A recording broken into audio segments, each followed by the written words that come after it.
स्कूली छात्रों के लिए जरूरी खबर।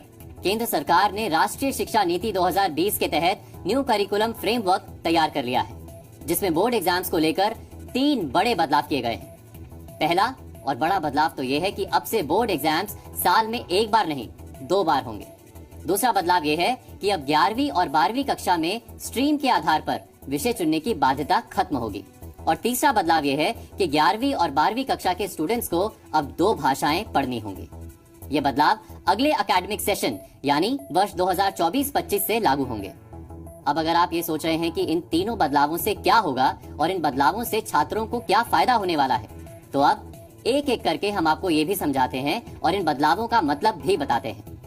पहला और सबसे बड़ा बदलाव तो यही है कि अब साल में सिर्फ एक बार नहीं बल्कि 2 बार बोर्ड एग्जाम्स होंगे। लेकिन अगर आप सोच रहे हैं कि ये सेमेस्टर सिस्टम की तरह होगा, यानी साल में 2 बार एग्जाम्स होंगे और दोनों एग्जाम्स के लिए नंबर्स जोड़कर फाइनल रिजल्ट तैयार होगा, तो ऐसा नहीं है। अब आप सोचेंगे कि ऐसा नहीं है तो फिर कैसा है, ये हम आपको समझाते हैं। पॉइंट नंबर 1, अभी होता यह है कि साल में एक बार बोर्ड एग्जाम होता है और अगर कोई स्टूडेंट एग्जाम में फेल हो जाए तो उसे अगले पूरे साल उसी कक्षा में दोबारा पढ़ना पड़ता है। नए बदलाव के बाद अब स्टूडेंट्स के पास ये ऑप्शन रहेगा कि वो 2 बार एग्जाम्स दे। अगर एक बार फेल हो भी जाए तो उसी साल दूसरा एग्जाम दे सके। यानी नए बदलाव के बाद अब फेल होने वाले स्टूडेंट्स का पूरा साल बर्बाद नहीं होगा, क्योंकि पहले एग्जाम में फेल होने पर भी उनके पास उसी साल दूसरा एग्जाम देकर पास होने का विकल्प होगा। पॉइंट नंबर 2, अभी होता यह है कि अगर किसी विषय में कम नंबर आ जाएं, तो ये विकल्प नहीं होता कि सिर्फ उस विषय का दोबारा पेपर दिया जा सके। लेकिन नए बदलाव के बाद अगर किसी स्टूडेंट के पहले एग्जाम में किसी विषय में कम नंबर आए तो वो दूसरे एग्जाम में सिर्फ उसी विषय का पेपर दे सकता है। इसे एक उदाहरण से समझिए।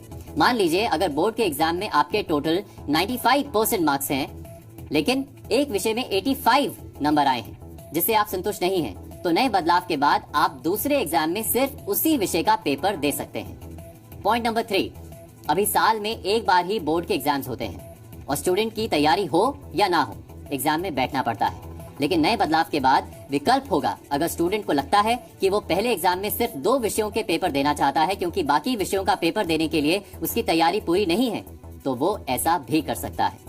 स्टूडेंट्स के पास ये चॉइस भी होगी कि दोनों एग्जाम में से जिस एग्जाम में उसके ज्यादा नंबर आए वो उस एग्जाम का रिजल्ट चूज कर सकता है।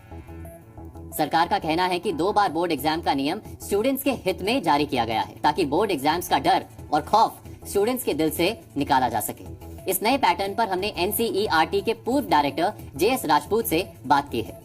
2 बार की परीक्षा की बात कही गई है। इस समय जो करिकुलम फ्रेमवर्क बना है उसमें उसको दोहराया गया है।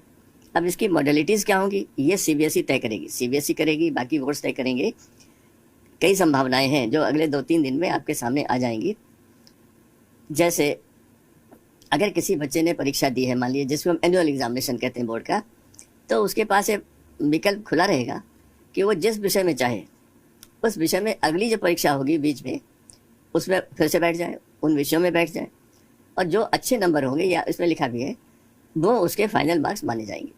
तो इससे बहुत बड़ा तनाव कम होगा बच्चों में कि मैं अगर किसी विषय में किसी एक दिन विशेष पर अच्छा नहीं कर सका तो मेरे लिए विकल्प खुले हुए हैं और अच्छे विकल्प खुले हुए हैं। कोई ये नहीं कहेगा, जैसे अभी बच्चे सप्लीमेंट्री में बैठते हैं तो बच्चों में भी एक हायरार्की होती है। अगर कोई सप्लीमेंट्री से पास करता है तो दूसरा वाला जिसने सप्लीमेंट्री नहीं दी वो समझता आई एम बेटर, तो ये चीज़ खत्म हो जाएगी।